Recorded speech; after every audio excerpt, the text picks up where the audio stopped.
The Bronze Age begins. At the end of the Neolithic period in this country, great proficiency had been attained in the manufacture of stone implements. The great stone megalithic monuments had succeeded the simpler and less impressive erections of earlier days, and we can picture in our mind's eye a settled agriculture, with well-established practices as well as a degree of organised society, in which tradition and religion had developed over many centuries. In the southwest, there had been an easterly extension of influence from what we call Wales.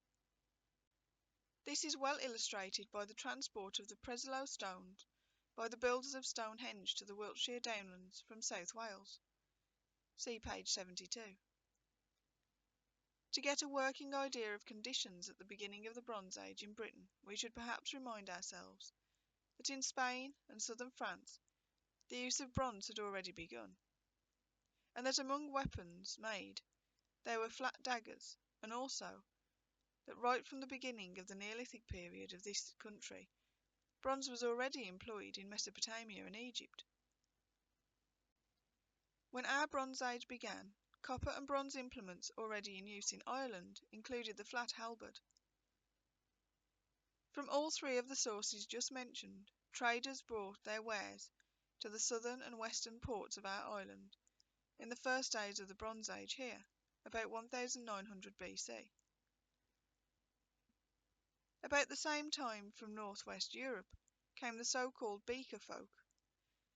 Their name is indicative of the use in burial that they made of tall cylindrical pottery vessels, often termed beakers. These were evidently to hold food and drink intended for the use of the departed.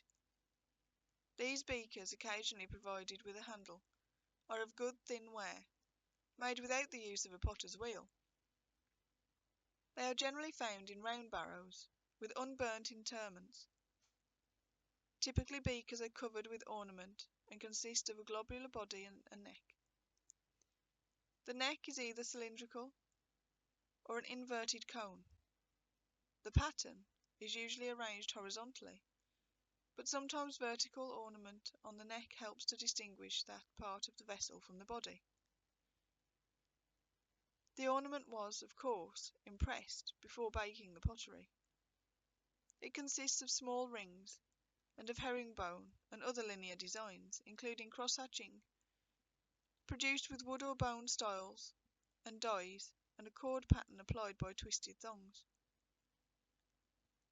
On the continent of Europe, similar vessels are typical of the late Neolithic period, or of the age which immediately succeeded it, called the Copper period, which is not recognisable in this country.